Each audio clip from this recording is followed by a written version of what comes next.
শুভ দুপুর। আমন্ত্রণ ব্যবসা বাণিজ্য আর অর্থনীতির সবশেষ সংবাদ ও সংবাদের বিশ্লেষণ নিয়ে নিউজ 24-এর নিয়মিত আয়োজন নিটল টাটা বিজনেস আওয়ারে আপনাদের সাথে আছি আমি হোসাইন শাহাদাত।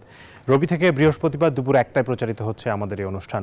দর্শক, আপনারা জানেন গোটা আয়োজনে দেশ বিদেশের ব্যবসা বাণিজ্যের সবশেষ খবর ছাড়াও থাকছে খবরের বিশ্লেষণ। এছাড়াও শেয়ার বাজার ও মুদ্রা বাজারের আপডেট সহ জানাবো আন্তর্জাতিক বাণিজ্যের হালচাল।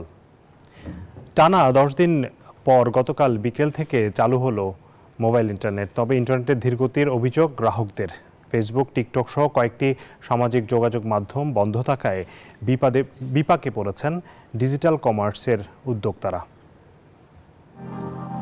আন্দোলনকে ঘিরে সৃষ্ট সহিংসতার মধ্যে গুজব অপপ্রচার রোধে গেল 17 জুলাই সীমিত করা হয় মোবাইল ইন্টারনেট সেবা।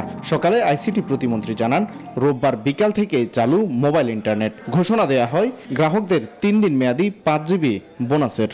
সকল ইন্টারনেট গ্রাহক 3 দিনের মধ্যে 5 জিবি ডেটাটা প্যাকেজটা তারা বোনাস হিসেবে পাবেন। প্রতিমন্ত্রীর ঘোষণা অনুযায়ী চালু হয় মোবাইল ইন্টারনেট, যদিও বন্ধ রয়েছে ফেসবুক, টিকটকের মতো সামাজিক যোগাযোগ মাধ্যমগুলো।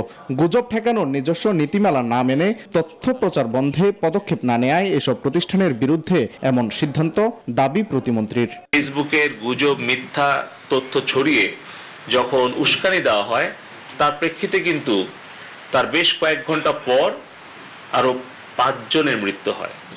তাহলে আমরা বলেছি যে এই মৃত্যুর দায় কি ফেসবুক এড়াতে পারে? এই সকল উত্তর দেওয়ার জন্য আমরা 31 জুলাই আমরা এই সোশ্যাল মিডিয়া প্ল্যাটফর্মগুলোকে ব্যাখ্যা দেওয়ার জন্য আমরা অনুরোধ করেছি। এদিকে অনেকেই অভিযোগ করছেন ধীরগতির, আবার দীর্ঘ বিরতির পর মোবাইল ইন্টারনেট সেবা চালু হওয়ায় খুশি কেউ কেউ। একটু ভিডিও কল করা বা একটু দেখা, এই জিনিসটা হয় না, বাট কথা হয়েছে হয়তো বা সেলুলার ফোনে। ইন্টারনেট চালু হলো, আমার মনে হয় যে এখন আবার আগের মতো আমরা চালাতে পারবো ইন্টারনেট। ফেসবুক বন্ধ থাকায় আরো ক্ষতির মুখে পড়তে হবে এমন শঙ্কা এফ কমার্স উদ্যোক্তাদের। আর প্রতিমন্ত্রীর পরামর্শ নিজস্ব ডোমেইনে ব্যবসা পরিচালনার। ওয়ালিদ সাকিব, নিউজ 24, ঢাকা। এদিকে সাম্প্রতিক অস্থিতিশীল পরিস্থিতির কারণে আউটসোর্সিং খাতে প্রায় 400 কোটি টাকার আর্থিক ক্ষতি হয়েছে। ইন্টারনেট সংযোগ না থাকায় অনেক প্রতিষ্ঠান কার্যাদেশ হারিয়েছেন। উদ্যোক্তারা বলছেন, সামনের দিনে প্রযুক্তি খাতের জন্য বিশেষায়িত ইন্টারনেট সংযোগের ব্যবস্থা করতে হবে। মুরসালিন হক জুনায়েদের প্রতিবেদনে বিস্তারিত। ঘড়ি মেপে করতে হয় কাজ, বায়ারকে সময়সূচি মেনে সরবরাহ করতে হয় সেবা, সার্বক্ষণিক থাকতে হয় যোগাযোগের মধ্যে। আর কোনোভাবেই তা 24 ঘন্টা পেরিয়ে গেলে স্বয়ংক্রিয় বাতিল হয় ক্রয়াদেশ। এমনই এক ব্যবসার নাম আউটসোর্সিং, যেখানে আস্থা ও প্রতিশ্রুতিকে সর্বোচ্চ গুরুত্ব দেওয়া হয়। তবে টানা 5 দিন ইন্টারনেটবিহীন ছিল আউটসোর্সিং খাত। সারা দেশে ছড়িয়ে থাকা ফ্রিল্যান্সারের তাই মাথায় বাজ পড়ার মতো অবস্থা। প্রতিদিনে একদম কমপক্ষে হলেও $1,500 থেকে $2,000 ক্ষতিগ্রস্ত হয়েছে। তার চেয়ে বড় যে ক্ষতিগ্রস্ত সেটা হচ্ছে যে আমরা ক্লায়েন্ট হারাইছি, বাজার হারাইছি। রাজধানীর উত্তরায় অবস্থিত দেশের অন্যতম বিজনেস প্রসেস আউটসোর্সিং বা বিপিও প্রতিষ্ঠান এএসএল প্রায় 2 কোটি টাকার ক্লায়েন্ট হারিয়েছে। প্রতিষ্ঠানটি বলছে, ছোট বিপিও তো বটেই, সাম্প্রতিক ঘটনা হুমকিতে ফেলেছে দেশের অনেক বড় বড় আউটসোর্সিং ব্যবসা প্রতিষ্ঠানকে। বাংলাদেশ থেকে যদি অপারেশন আমাদের তুলে নিতে হয় অথবা আধা অনেকখানি উঠে নিতে হয়, আমাদের চাকরির লস যেতেছে। যারা কাজ করতেছে বিপিও খাতে তাদের হলে চাকরি অনেকেই তাদের জব চলে যাবে। প্লাস আমাদের এই যে ফরেন রেভিনিউটা বাংলাদেশে আসতেছিল, ফরেন রেমিটেন্স এই ইসের মাধ্যমে, এটা তো আর বাংলাদেশে আসবে না, এটা চলে যাবে নেপাল অথবা আপনার ফিলিপাইন্স অথবা ইন্ডিয়াতে। সো এটা কিন্তু বিশাল বড় একটা নেগেটিভ ইম্প্যাক্ট আমাদের ইকোনমি এর উপরে বাংলাদেশের। কন্ট্যাক্ট সেন্টার ও আউটসোর্সিং খাত ব্যবসায়ীদের সংগঠন বাক্যর মতে, সাম্প্রতিক ঘটনা এ খাতে প্রায় 400 কোটি টাকার ক্ষতি করেছে। পাশাপাশি আস্থা ও ভাবমূর্তি বিবেচনায় ভবিষ্যৎ অনেকটাই অনিশ্চিত হয়ে পড়েছে। ন্যাচারাল ডিজাস্টার হতে পারে, ক্যালামিটি হতে পারে, আপনার আনরেস্ট হতে পারে, যে কোনো কারণেই হোক না কেন, but we need to have a fail safe plan. যে ঠিক আছে, আমার বিজনেসের জন্য যদি আমার সবই বন্ধ থাকতে হয়, বন্ধ হয়ে যায় কোনো কারণে, আমার বিজনেস যাতে আপ থাকে। 2030 সালের মধ্যে তথ্য প্রযুক্তি খাত থেকে সরকারের $5 বিলিয়ন আয়ের লক্ষ্যমাত্রা। এর মধ্যে প্রায় $1.5 বিলিয়ন আয় হওয়ার সম্ভাবনা আউটসোর্সিং খাত থেকে। মুরসালিন হক জুনায়েদ, নিউজ 24, ঢাকা। দর্শক, দীর্ঘ 11 দিন বন্ধ থাকার পর গতকাল থেকে মোবাইল ইন্টারনেট সেবা চালু হয়েছে। এতে কিছুটা স্বস্তি মিলেছে মানুষের মধ্যে, তবে এখনও ফেসবুক, ইন্টারনেট সহ সামাজিক যে যোগাযোগ মাধ্যমগুলো বন্ধ আছে, এর ফলে কিন্তু এই যোগাযোগ মাধ্যম নির্ভর যেসব ব্যবসা প্রতিষ্ঠান রয়েছে তারা কিন্তু প্রায়ই বন্ধের পথে। যাদের মধ্যে বেশিরভাগ উদ্যোক্তাই কিন্তু ক্ষুদ্র উদ্যোক্তা। গত 2 সপ্তাহে বেচাকেনা তাদের বন্ধ থাকায় চরম বিপাকে পড়েছেন। সরকারের পক্ষ থেকেও কিন্তু বিষয়টি সমাধানে কোনো দিক নির্দেশনা এখনও আসেনি। তাহলে কি তারা পথে বসে যাবেন, নাকি করণীয় কিছু আছে? সংকট উত্তরণের উপায় বাকি, এসব বিষয় নিয়ে আজকে আমরা আলোচনা করতে চাই। আমাদের সাথে দুজন অতিথি যুক্ত হয়েছেন। একজন Bangladesh association of contact center and outsourcing বাক্যর সভাপতি ওয়াহিদ শরীফ, এবং আছেন জনপ্রিয় হ্যাপিনেস ও বিজনেস কোচ কাঞ্চন একাডেমির প্রতিষ্ঠাতা জনাব ইলিয়াস কাঞ্চন। আপনাদের দুজনকে স্বাগত জানাচ্ছি। আমি প্রথমেই জনাব ইলিয়াস কাঞ্চন আপনার কাছে যেতে চাই যে আপনি নিজে একজন ই কমার্স উদ্যোক্তা, আপনার নিজের ব্যবসা প্রতিষ্ঠান আছে এবং আপনি প্রচুর ক্ষুদ্র উদ্যোক্তাদেরকে নিয়ে কাজ করেন, তাদের ব্যবসা তৈরির ক্ষেত্রে তাদেরকে সহযোগিতা করেন। এই মুহূর্তে আসলে পরিস্থিতি কেমন, তারা আসলে কি করছে? এরকম পরিস্থিতি এর আগে বাংলাদেশে কখনো হয়নি, যেহেতু ডিজিটাল বাংলাদেশ তৈরি করা হয়েছে এবং এর উপর নির্ভর করে কিন্তু বেশিরভাগ ক্ষুদ্র উদ্যোক্তা এখন এই প্ল্যাটফর্মগুলো ব্যবহার করছে। তারা আসলে কি করছে এই মুহূর্তে? এক কথায় যদি বলতে চাই, আসলে সাদত ভাই, এই মুহূর্তে একটা প্রচন্ড হতাশা বিরাজ করছে আসলে ই কমার্স এবং এফ কমার্স উদ্যোক্তাদের মধ্যে। আপনারা জানেন যে বাংলাদেশে আসলে ই কমার্স বিজনেসটা একটু ভিন্ন মডেলে চলে, অর্থাৎ অন্যান্য দেশে যেমন আমরা ওয়েবসাইট ভিত্তিক বিজনেসটা করতে পারি, কিন্তু বাংলাদেশে আসলে এটা পুরোটা ফেসবুক ডিপেন্ডেন্ট হয়ে গেছে। এখন যতক্ষণ না ফেসবুকের কোনো বিকল্প আমরা তৈরি করতে পারছি, ততক্ষণ কিন্তু এটা আমাদের জন্য একটা বিশাল হতাশার কারণ। এবং এফ কমার্স বিজনেস সাইজ এখন বিভিন্ন নিউজ রিপোর্ট অনুযায়ী প্রায় 500 কোটি টাকার মতো, এবং গভর্নমেন্টের থেকে বারবার বলা হচ্ছে যে আপনারা এফ কমার্স থেকে ই কমার্সে ট্রান্সফার হন, অর্থাৎ আপনারা ডোমেইন কিনেন, ওয়েবসাইট ডেভেলপমেন্ট করেন। কিন্তু একটা জিনিস আমি আসলে ক্লিয়ারলি বলতে চাই, আসলে আমি যে ডোমেইন কিনবো, আমি যে ওয়েবসাইট ডেভেলপ করবো, এটা ট্রাফিকটা জেনারেট হয় কিন্তু সোশ্যাল মিডিয়া থেকে। এবং আপনারা জানেন যে এই সোশ্যাল মিডিয়াগুলো এখন বন্ধ থাকার কারণে ছোট ছোট উদ্যোক্তাগুলো চরম বিপাকে পড়ে গিয়েছে। আপনারা জানেন যে এই এফ কমার্স এবং ই কমার্সকে গভর্নমেন্ট কিন্তু উৎসাহিত করেছে। করোনাকালীন সময়ে আমার মনে আছে যে একটা কনফারেন্সে আমাদের কি বলে আইসিটি প্রতিমন্ত্রী বলছিলেন যে আমরা 12 বছরের কাজ 11 মাসে করতে পেরেছি। তার মানে বিশাল একটা রেভুলেশন কিন্তু ওই সময় হয়েছিল। আমরা জানি যে আমাদের পেঁয়াজের দামের ঊর্ধ্বগতির সময় টিসিবির পেঁয়াজ ই কমার্সের মাধ্যমে সেল হয়ে দাম কিন্তু আমরা নিয়ন্ত্রণে আনতে পেরেছি। আমি দেখেছি ই কমার্সের মাধ্যমে, ফেসবুকের মাধ্যমে একদম গ্রামের কৃষক পর্যন্ত তার জমিতে চাষ করা ফসল সে ই কমার্সের মাধ্যমে বিক্রি করে। যে লোকটা গরুর দুধ বিক্রি করে সেই কমার্সের বা এফ কমার্সের শুরুতে কিন্তু সে বিক্রি করে। এই মানুষগুলো এখন চরম বিপাকে আছে। আপনারা জানেন যে এখন আমের একটা সিজন চলতেছে। আমি গতকাল একটা রিপোর্ট দেখলাম যে চাঁপাইনবাবগঞ্জে প্রায় 100 কোটি টাকার মতো লস হয়েছে তাদের এই 10 দিনে। তার মানে এই আম বিক্রিও কিন্তু এখন ই কমার্স প্ল্যাটফর্মের মাধ্যমে হয়। সো এই প্রত্যেকটা মানুষ একটা চরম হতাশার মধ্যে আছে, এবং আমি মনে করি যে গভর্নমেন্টের আসলে দ্রুত একটা পদক্ষেপ নেওয়া দরকার। এবং এই ব্যাপারে আমাদের এখনো কিন্তু আমাদের নির্দিষ্ট কোনো তথ্য আমরা পাইনি যে কি হতে যাচ্ছে আসলে। যতক্ষণ না সোশ্যাল মিডিয়ার কোনো বিকল্প তৈরি হচ্ছে, ততক্ষণ এটা বন্ধ রাখা মানে আমাদের প্রায় লক্ষ লক্ষ উদ্যোক্তা, আমার একাডেমি থেকেও আমরা প্রায় 1.5 লক্ষ এফ কমার্স এবং ই কমার্স ব্যবসায়ীকে প্রশিক্ষণ দিয়েছি। তারা প্রত্যেকে আমাদের সাথে যোগাযোগ করছে, জানার চেষ্টা করছে। কিন্তু আমি মনে করি যে সেন্ট্রালি গভর্নমেন্টের পক্ষ থেকে একটা মেসেজ দেওয়া দরকার আসলে কি হতে যাচ্ছে, এটার বিকল্প কি। যদি ফেসবুক বন্ধ করতে হয়, আমি মনে করি যে মাথা ব্যথা হলে মাথা কেটে ফেলা কোনো সমাধান হতে পারে না। ফেসবুকের থ্রুতে যদি গভর্নমেন্টের বা রাজনৈতিক কোনো ইস্যু হয় বা কোনো ধরনের সংঘর্ষ উস্কানিমূলক কোনো কিছু হয়, তাহলে ইন্টেলিজেন্স আছে, তারা এটা নিয়ে ব্যবস্থা নিবে। কিন্তু এর মানে এই না এটাকে আমরা বন্ধ করে রাখবো। কারণ ফেসবুক এখন শুধুমাত্র সোশ্যাল মিডিয়া না, এটা এখন বিজনেসের জন্য একটা বড় নিয়ামক। অনেক টাকা পয়সা লেনদেন এটার থ্রুতে হচ্ছে, আমরা ট্রাফিক জেনারেট করছি ফেসবুকের থ্রুতে। তো আমি মনে করি যে এই জিনিসটা খুব দ্রুত চালু না হলে আসলে হতাশা বিরাজ করবে। এবং অলরেডি আমরা গত 15 দিনে আমার প্রায় 8 বিজনেস ডিজিটাল সবগুলো বন্ধ করার উপক্রম, এবং এটা যদি হতে থাকে প্রচুর পরিমাণে লোকবল আসলে ছাঁটাই হবে। এবং এত মানুষজনের আসলে চাকরি দেওয়ার ব্যবস্থা কিন্তু করাটা খুবই ডিফিকাল্ট এবং চাকরির বাজার নিয়ে আসলে এই আন্দোলন শুরু হয়েছে। আমরা আপনার কাছে আবার আসবো, এটার আসলে বিকল্প কি হতে পারে সেটি নিয়ে আপনি বলবেন। আমি যেতে চাই জনাব ওয়াহিদ শরীফ আপনার কাছে। আউটসোর্সিং খাত আসলে বাংলাদেশে একটি বড় ধরনের সম্ভাবনা তৈরি হয়েছিল। পুরো বাংলাদেশে যে আরএমজি সেক্টর নির্ভরতা বা এই নির্ভরতা থেকে বলা হচ্ছিল যে রপ্তানি বহুমুখীকরণ, সেই জায়গাটাতে আউটসোর্সিং এবং সফটওয়্যার রপ্তানির ক্ষেত্রে বাংলাদেশ একটি ভালো করছিল এবং বিশ্বের এখন তৃতীয় অবস্থানে আছে, বিশেষ করে আউটসোর্সিংয়ে। সেই জায়গাটা এভাবে বাধাগ্রস্ত হবে আপনারা তো নিশ্চয়ই ভাবেননি। এবং এই সবচেয়ে বড় কথা হচ্ছে এই ধরনের ঘটনা সামনে আরও ঘটতে পারে। এই মুহূর্তে আসলে কি করা দরকার? এখানে সরকারের সাথে আপনাদের কোলাবোরেশন করে এই সেক্টরটা যাতে ক্ষতিগ্রস্ত না হয়, এটির জন্য আসলে করণীয় জায়গাটা কি? জি, ধন্যবাদ।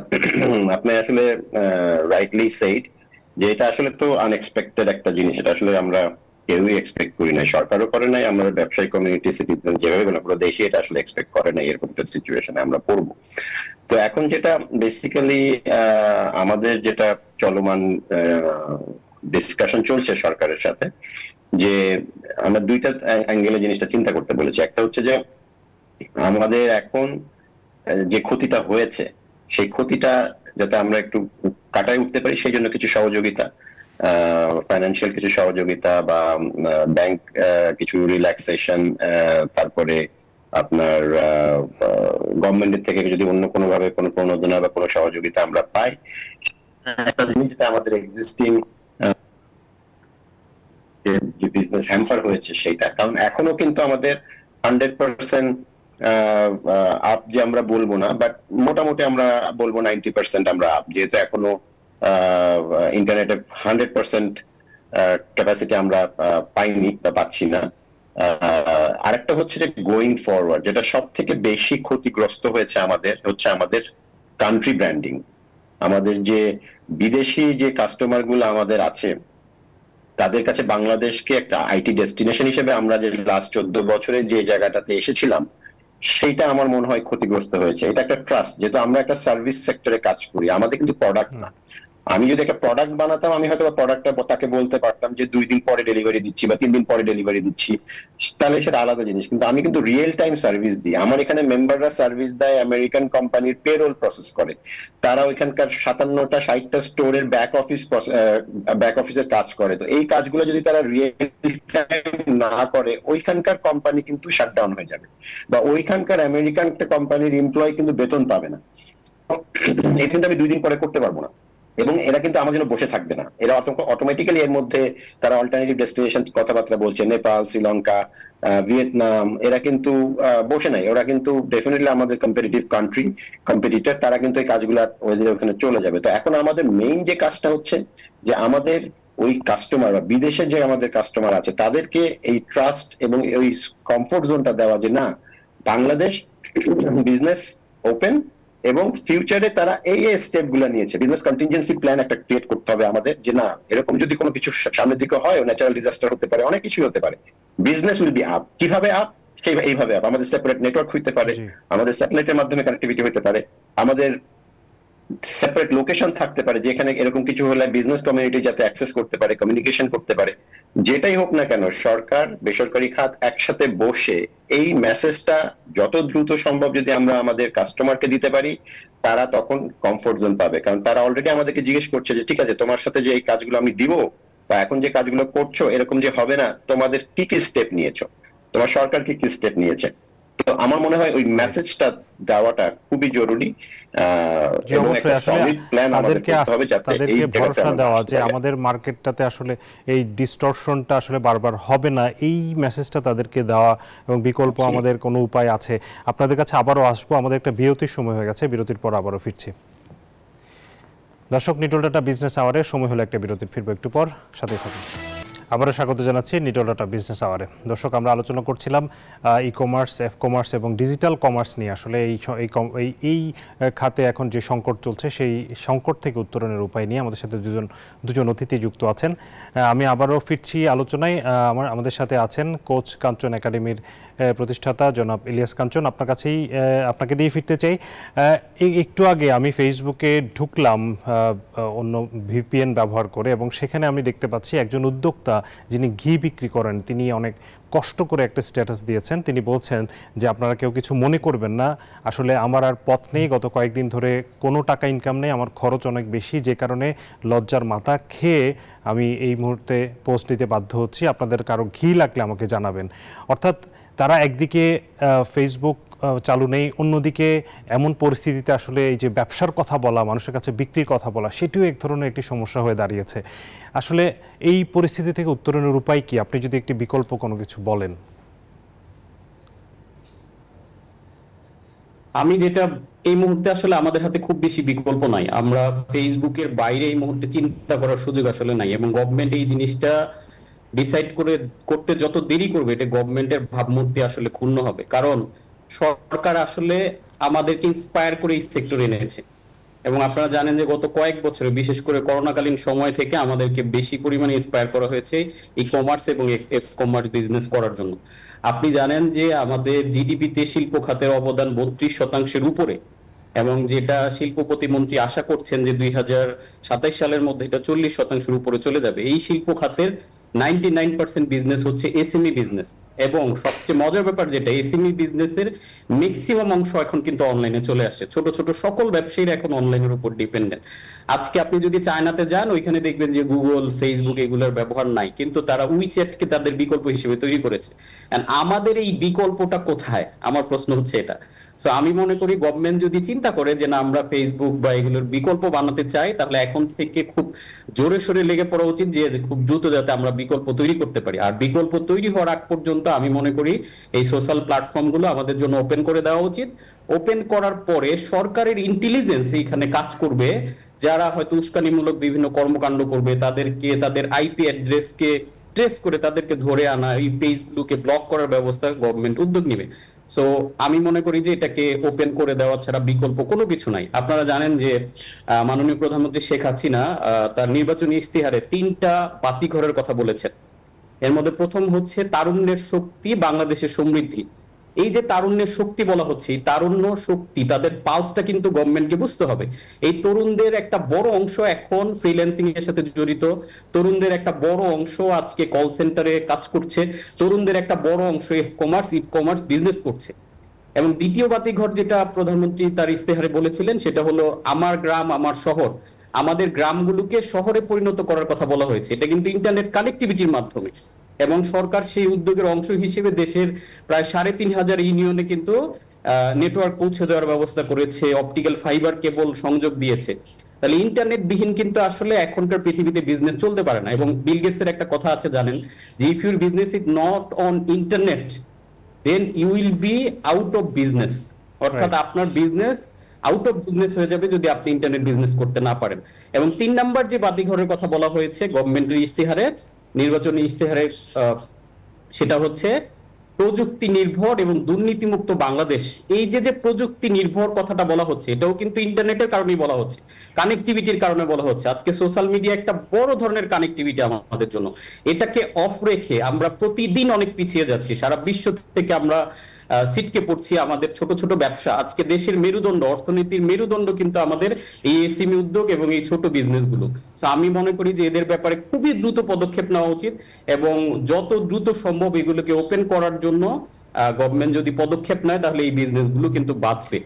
আজকে দেখেন আমাদের বাণিজ্য মন্ত্রী টিপু মুন্সির এক বক্তব্যে শুনছিলাম যে সে 2025 সালের মধ্যে এই ডিজিটাল বিজনেস থেকে $500 কোটি আয়ের লক্ষ্যমাত্রা নির্ধারণ করেছেন। এই যে লক্ষ্যমাত্রা, এটা তো এইভাবে বন্ধ থাকলে হবে না। জনাব ইলিয়াস কাঞ্চন, আপনার কাছে আবারও ছোট্ট করে 30 সেকেন্ডের জন্য ফিরবো, আমরা একেবারেই সময় শেষ। আপনার কাছে একটি প্রশ্ন আছে আমার, জনাব ওয়াহিদ শরীফ, আপনার কাছে জানতে চাই যে এই যে তরুণ উদ্যোক্তা এবং তরুণদের যে একটি ইনকামের রাস্তা, এইটি যদি বন্ধ হয়ে যায়, আমাদের যেই কর্মসংস্থানের যে একটি বিরাট সমস্যা সরকারি বেসরকারি পর্যায়ে, সেই জায়গাটাতে আসলে কতটা কঠিন সময় অপেক্ষা করছে আমাদেরকে? এই জায়গাটাতে সরকারকে কি কেন এখনো সেভাবে নজর দেওয়া হচ্ছে না? জি ডেফিনেটলি, কারণ আমাদের তো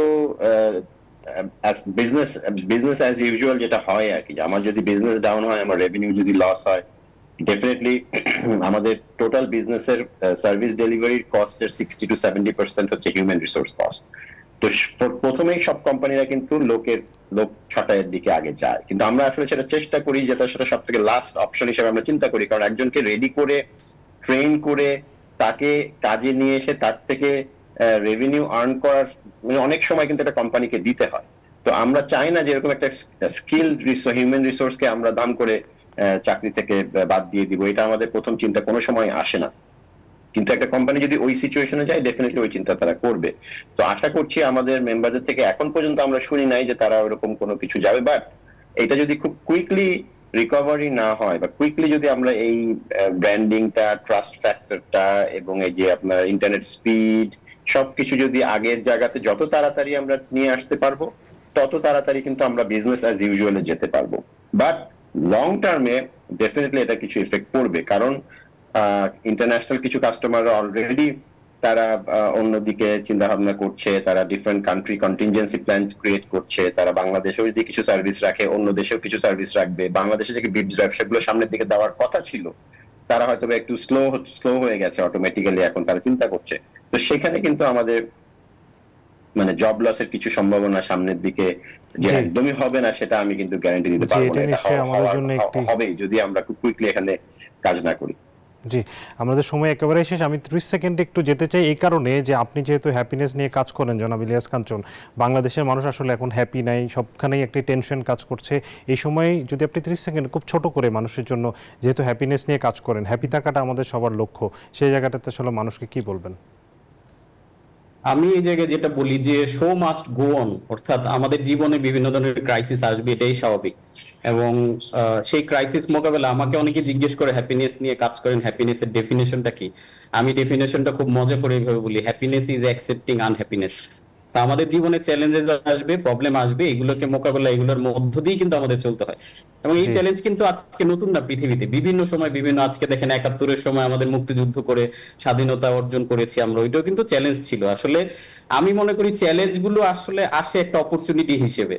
every problem has equal or greater possibilities. আমি মনে করি যে আজকের যে প্রবলেমটা তৈরি হয়েছে এতে গভর্নমেন্ট আর অনেক সচেতন হবে, আমাদের জন্য আরো ভালো উদ্যোগ নিবে, এই আশাই আমি ব্যক্ত করি। এবং যারা আসলে এই পরিস্থিতির মধ্যে বিভিন্নভাবে, অবশ্যই আমরা আশা করছি গভর্নমেন্ট আসলে এই জায়গায় কাজ করবে এবং আমরা যারা আসলে সাফার করছি আমাদেরও কিছু এইখান থেকে আমাদের নতুন কিছু করার একটা সুযোগ তৈরি হবে। অসংখ্য ধন্যবাদ। এবং আমরা চাই না এই সংঘর্ষ থাকুক, এইখান থেকে অবসান হোক। আপনাদের দুজনকেই আমাদেরকে সময় দেওয়ার জন্য ধন্যবাদ।